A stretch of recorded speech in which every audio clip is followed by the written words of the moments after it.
हाय friends, मैं हूं Manav. Welcome to movie shoovie. करते हैं आपस में पॉजिटिव सा नमस्कार, सत श्री अकाल, सलाम और जय हिंद। 4-5 पिक्चर्स के बारे में यहाँ पर बात करेंगे। कुछ मेजर नहीं हो रहा है, लेकिन जैसे कल हमने बोला था कि बाहुबली की बहुत अच्छी फर्स्ट डे रहा है, और फिर सारी मूवीज़ का मिला जुला के भी जो मामला हुआ वो भी उतना नहीं हुआ जितना बाहुबली ने डे 1 कर लिया। क्या आज भी ऐसा कंटिन्यूड रहेगा या फिर कुछ नया आपको देखने को मिलेगा? कोई और पिक्चर अब पिक कर गई है, उसके बारे में आज हम बात करेंगे। पहले हम कुछ बात कर लेते हैं साउथ इंडियन मूवीज़ की, फिर उसके बाद हम हिंदी मूवीज़ के बारे में बात करेंगे, और वो जो नई पिक्चर है उसके बारे में भी बात करेंगे, जैसे कि मास जथारा। ये रवि तेजा की फिल्म है, और ऑफ लेटली उनका भी थोड़ा सा बुरा समय चल रहा है। कह सकते हैं कि जिस चीज़ ने उनको बहुत पॉपुलर बनाया था वही चीज़ उनके थोड़ा सा अगेंस्ट जा रही है, क्योंकि रेपिटेशन होता जा रहा है। एक्चुअली थोड़ी सी नहीं जा रही, काफ़ी जा रही है, क्योंकि लोगों को नयापन कुछ खास नज़र नहीं आ रहा है। तो डे 2 है, और 0 डे जिसको बोला जाता है, कुछ प्रीमियर्स हुए थे, फिर डे 1 का मिला के 7 करोड़ रुपीज़ हुआ था। ये 7 करोड़ रुपीज़ जो है प्रोड्यूसर फिगर है, हम प्रोड्यूसर फिगर जरूर बताते हैं आपको, लेकिन ट्रेड के हिसाब से ये सिर्फ 3 करोड़ रुपए है।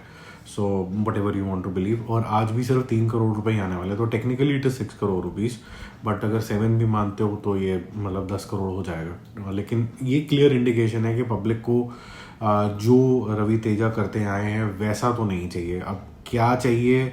कुछ इनोवेटिव तरीके से उनको अपने आप को री इन्वेंट करना होगा, क्योंकि ऑफ लेटली अगर मैं ये बोलूँ कि बहुत से एक्टर बहुत कुछ करने की कोशिश करते हैं, वो ज़बरदस्ती कॉमेडी करने की कोशिश करते हैं, ज़बरदस्ती एक्शन करने की कोशिश करते हैं।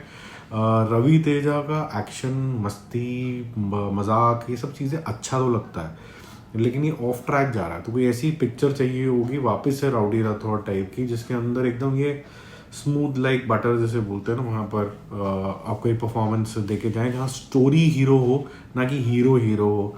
आप समझ रहे हैं मैं क्या कह रहा हूँ? क्योंकि यहाँ पर साउथ में एक चलन बहुत स्ट्रॉन्ग है शुरू से ही कि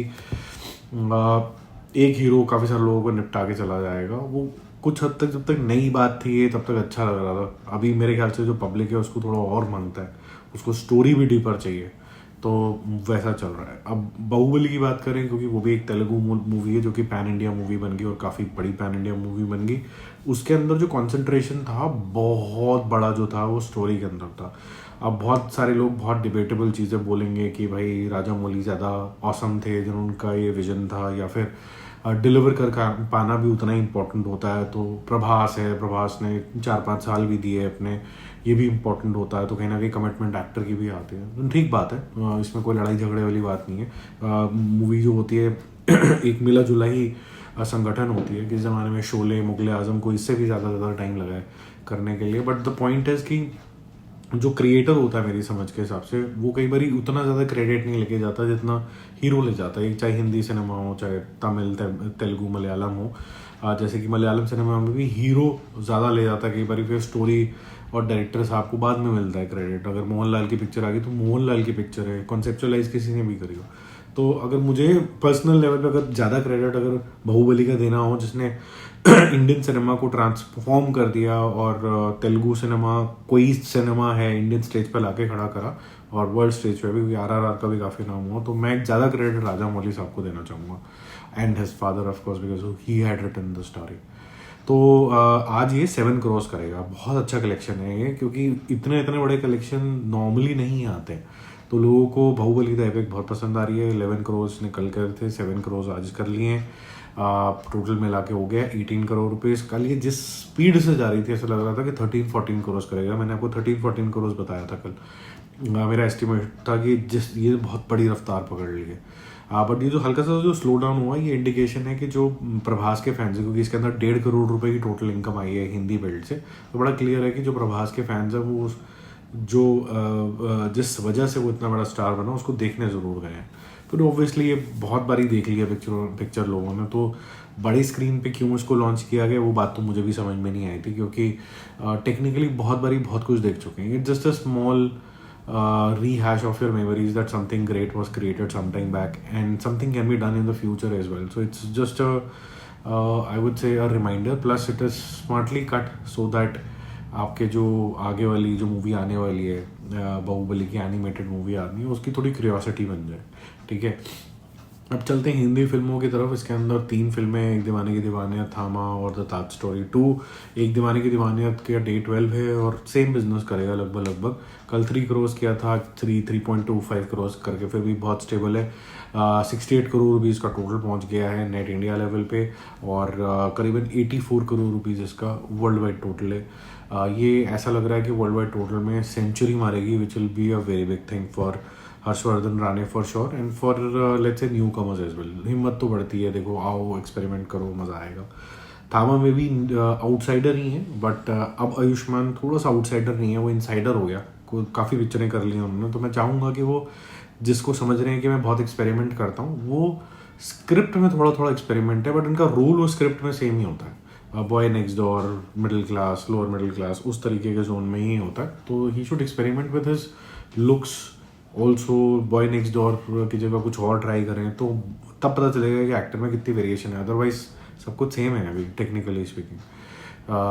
थामा का जो डे 12 है, कल 4 करोड़ किया था, ऑब्वियसली आज थोड़ा बहुत इंक्रीज आना ही था, 6 करोड़ है, तो 127 + 6 133 करोड़ वर्ल्ड वाइड टोटल।